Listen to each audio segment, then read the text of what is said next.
So hot. Aw, thank you. So again, these are the behind the scenes cameras. But hello, everybody. Welcome back to the Abundant Accountant podcast. So I'm very excited to have you here.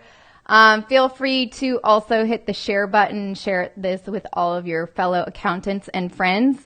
Also, we have some really exciting episodes coming up. So if you haven't yet, make sure to subscribe on iTunes, Google Play, and any other podcasting platform.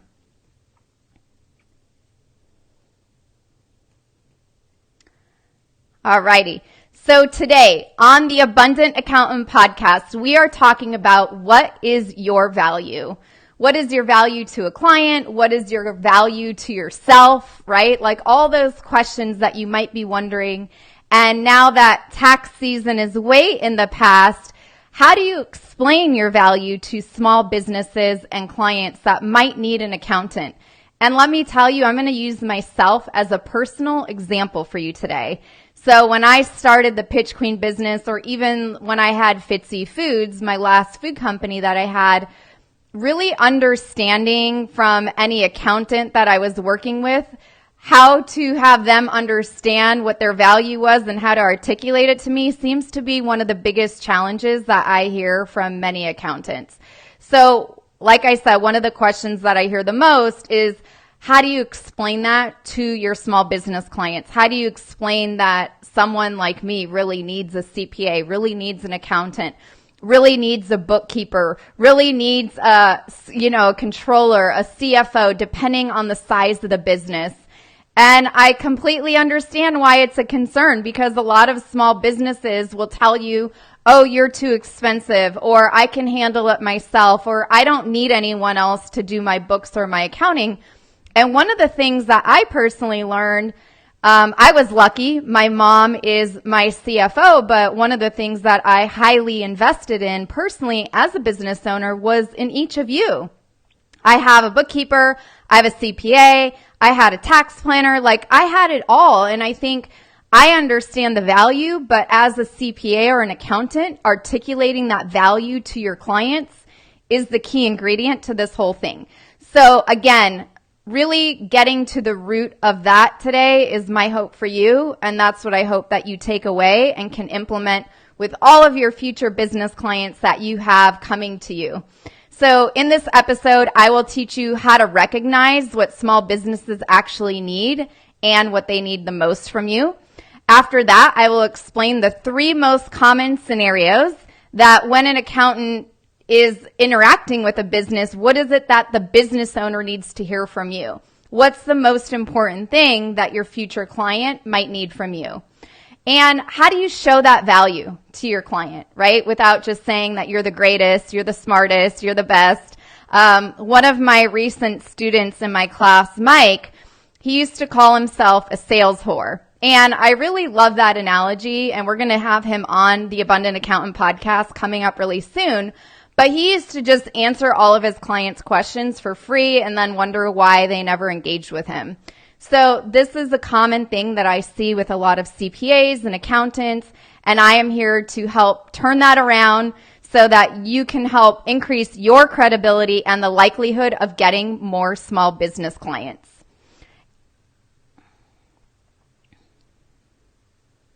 All right, let me get rid of some of this stuff. Okay, Ian, we can cut that part out. So when you know small businesses need your help, and I'm going to use myself as the example, they start a business, and I've actually had a lot of entrepreneur friends lately, they even have me looking at their financials. Michelle, like, how much longer do I have until I need to increase the money I'm making to cover my fixed costs?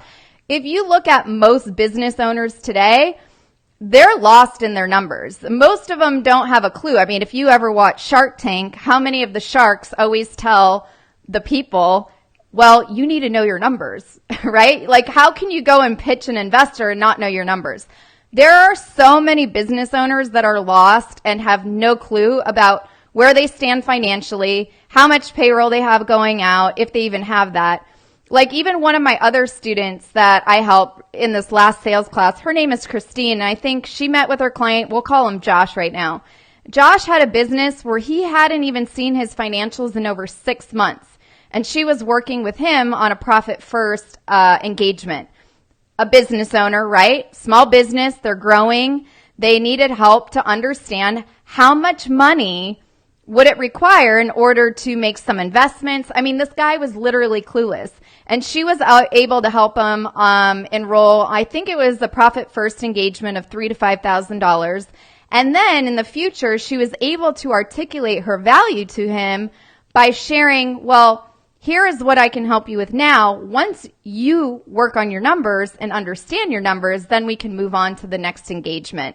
So she sold it in a 2-part process, which was amazing. Also, just so you know that Christine had this client previously. So how do you convert a current client and really share with them what is your value? Because before this guy had no clue, but he didn't even value himself. So a lot of times too, as the business owner, you have to kind of think, well, do you want to work with clients who don't even look at their financials? Because that could be a thing. If a business, like on Shark Tank, right? If you watch any of those pitches, for the entrepreneurs that go on and pitch and they're doing 100 to 300,000 in revenue and they're stumbling on their numbers, they don't know what their cost of goods are. They don't know how much profit per unit. They don't know their revenue. They don't know how many units sold. I would be a little leery of working with them. And I think for you, part of understanding what your value is thinking about who are you going to work with and who you're not going to work with. So if a business client comes to you and they're really clueless, but you know you can help them, they just need a little guidance, because I think there's some of those business owners too that just really need your help. I would second and think about, do you want to work with this person or do you not? So here are some other ideas of when a business owner might need your help.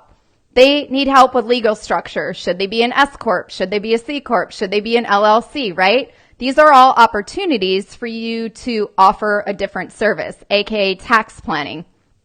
Do they have a solid business system in place? Are they using QuickBooks Online or like Gusto for their payroll? Or do they even have any of this set up?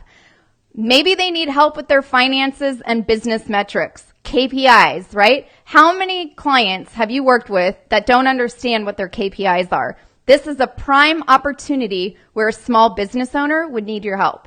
Or maybe they're ready to delegate, which is what I am, right? I am totally ready to delegate bookkeeping. I'm grateful I have my mom who's really good at accounting. I want to focus on what I'm great at. And I think each business owner, if you keep that in mind, if you can support them and show them that you can be their backbone to their business and have them focus on what they're really good at, then you don't even need to worry about a thing on offering value, because understanding what makes that business owner tick is your goal to understanding their value. Also, if you are listening, real quick, can you please hit the share button below and share it on your pages? This will not be on the podcast, this part, but for those of you CPAs, accountants, bookkeepers, whoever's watching, if you can share it on your page. Also comment below, how do you articulate what your value is to your clients right now? Like, what do you say to them? I want to hear about what you all say to them. I'm curious. All right, so why is it important to know your value? I think it's number one, important for you to know your value before you can ever articulate it to a future client, or like in Christine's case, she took a current client and articulated it to a current client in 2 stages. She sold one, a profit first plan at $3,000 to $5,000 in revenue. And then from there, she's going to offer a bigger plan once this guy gets on her boat, which she made real clear that he better understand his numbers before the next time they talk. So with that being said, if you don't know your value, well, guess what? Someone else is going to decide it for you. And that's what I'm here to make sure that we get into today, so you have the confidence to articulate that and not have someone else dictate what it is for you. Because typically, if you let someone else dictate it, it will be less than really what you're worth. I have personally worked with a lot of you individually, and I understand that you like to, or not like to, but we typically will just decrease our prices or just do things for free because we really want a new client. We really need that person. And when we do that, that's basically your client dictating your value. So keep that in mind. If you don't know your value, then someone else will be dictating it for you. You're also going to probably start resenting the work that you do for your clients if you keep that up. So understanding the worth of who you are and what you will work for and what you will not work for is key. Hold on a sec. Jason, what's going on? Thank you, Eric. Thank you, Bilal. So again, if you can hit the share button, hit a like, share it on your pages, that'd be awesome. So again, you will start resenting the work that you do that you originally loved doing, which I'm sure a lot of you love what you do. I've worked with tons of accountants and CPAs, and I know that you truly do love what you do and you want to love and serve your clients all day long. But none of us do things for free. And when you do things for free, your clients typically don't follow through anyway. So if you want to make more money, which I think some of you might want to do that, or maybe you want to work a little bit less. Like I was talking to a woman today actually, and she works 10 to 12 hour days. I'm like, how much longer do you want to keep doing that? You have to know your value. You have to know where that ground is of what you're going to tolerate and what you want from clients. When are you going to stop doing things for free, right? Like that's a big one. Because that way you either will get paid more for what you're doing with these clients, or you'll just choose to work with better clients in the end anyway. So here's how you can help. Number one, okay? Remember we were talking about that? The startup phase of a business, the startup process. You can help determine structures, LLC, S-Corps, what's best for the entrepreneur or business owner. This is your expertise. That's value to the client, which means what? You should charge for it. Number three, you can assist with a financial analysis. If they already have products developed, they already know their retail prices, they know their cost of goods, you can help put together cash flow statements. This is all very valuable information to us, like me, a business owner who's just starting out. So think about the startup process and what you can deliver to your clients or future clients when they're first getting going. You can provide assistance on accounting software. If you are like one of my clients, Luke, okay, Luke only would work with people who would set up on QuickBooks online. That's it. If you weren't on QuickBooks Online, you were never going to be Luke's client. And if you just tell the business owner that from the beginning, then everything is hunky-dory going forward. You could have a very, very successful business owner client on your hands, which means you could do accounting services for them. You could do payroll. You could do bookkeeping. You could do profit first. You could do pumpkin planning. You could do tax planning. You name it, you could do it for this client. But think about the startup process and setting themselves up from the get-go. Giving advice on how to open bank accounts. I know I'm getting really basic, but I can't tell you how many business owners there are that have no idea on how to open up bank accounts and what they should do. They're literally clueless. So I know for you as the accounting professional, as the CPA, as the bookkeeper, you know all this. You can guide your future clients in the right direction. But you have to know what your value is, and then that's what you're going to deliver and what you're going to charge for it. All right, let's go into number two. Those were just some ideas. There's way more, okay? There's way more ideas, but I don't want to overwhelm you with ideas because I think you know most of them. I'm just breaking it down for you a little bit, okay? So, number two, once the startup is in process, what do they need help with? Day-to-day business operations. Yes, like me, I need help with day-to-day business operations. I have QuickBooks. I have payroll. I have bills to pay. I mean, if you think about the business owner, what can you take off their plate to support so they can focus on what they're really, really good at? And if they can bring in revenue, that means they have more money to pay you as the specialist. So most entrepreneurs and business owners have no idea how to classify an independent contractor versus an employee. You could teach on that and get paid for it. financial statements and understand the ins and outs of the business. That's exactly what Christine did with her client. And when her client could understand, well, what are the ins and outs of understanding your financial statements? Most business owners have no idea how to read a P&L. They don't, let alone a balance sheet, okay? So think about the education standpoint with your new business clients. You could oversee payroll and payment processes. I've worked with my other client recently, John. Yes, John Sievert. He was amazing. And he said, you know what, Michelle, I want to work with small business owners and I want to be like the spoke and hub model. So if you think of like a wheel on a rim, right? You've got the wheel and then there's all those spokes on those like weird looking rims. I know you might not have seen them, but if you have watched a couple movies, you might know what I'm talking about. But a hub and spoke model means that John was going to be the one-stop shop for his small business clients. And the way to articulate that value to his client was he did your payroll. He did your accounting. He did your bookkeeping. He filed your taxes. He had quarterly meetings with you to offer tax planning to ensure you paid the least amount in tax to the IRS. I mean, talk about a one-stop shop. That sounded amazing. Now, if he could figure out what the challenges were to the business owner, right? Understanding, well, business owner, and how do we get to the challenges? We ask great strategic questions. You could say, you know, Michelle, what's your biggest challenge with the back-end processes and payment processes in your business? And I would say, I have zero interest in doing any of that, and I'm looking for someone to really someone I can trust to take over all of the processes.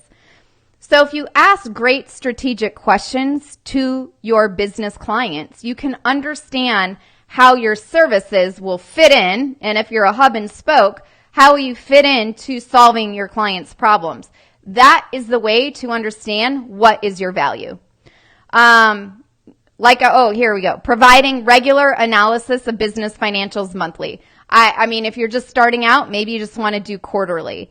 I would say a lot of CPAs and accountants that I've met are missing the boat right there. It is a game changer for you and the services that you offer to your clients. It's massive game changer. I would say for every 100 accountants I've ever talked to, most of them are not doing quarterly meetings. This can differentiate you and set you apart from others. Again, what is your value? All right, number 2, continued.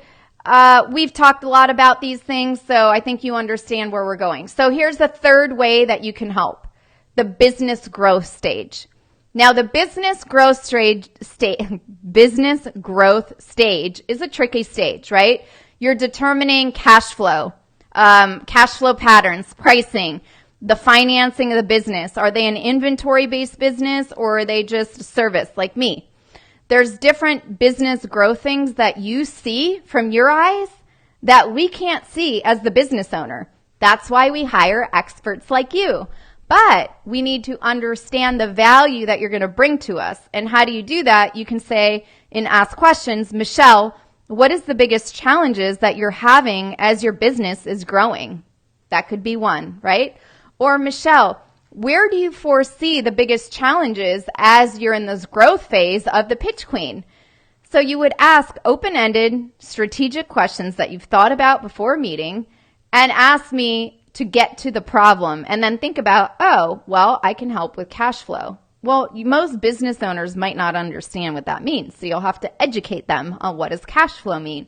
What is business financing? Why would you want to borrow money and have debt on the books to pay off later? Like, you understand all this from the accounting hat, but think about the business owner. They don't understand that. And by you being able to articulate that value shows your value. You could create financial forecasts, right? That's a really good one. Most people have no idea how to create financial projections in their business to help make better decisions.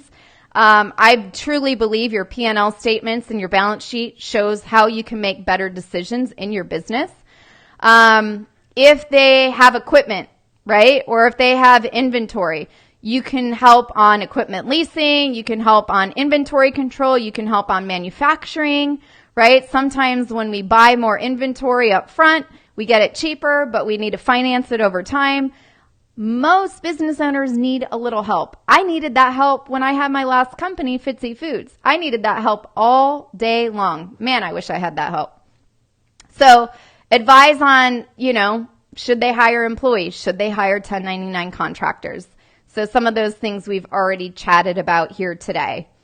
So another couple things that you can do is you can help create budgets, provide advice and resources. What if they want to sell their business? So one of the strategic questions that you might want to ask, which will help you articulate your values if you think in the future, is, Michelle, what is your exit strategy? What are your future plans? Where is it that you would like to take your Pitch Queen business? I see you have the Abundant Accountant podcast. How will that help towards your future vision? You could ask, what is the vision for the Pitch Queen? What is your vision for the Abundant Accountant podcast? Think about questions that you want to ask prior to ever having a client meeting. And again, you're helping your clients, right? Prevent having an audit where they don't have their stuff figured out.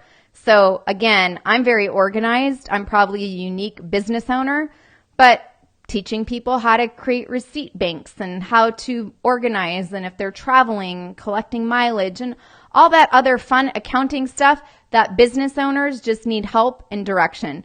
So write down some of these examples today, apply them to the next small business client that you meet with and see how it changes and see how it helps you acquire a new client a little bit quicker and a little bit faster.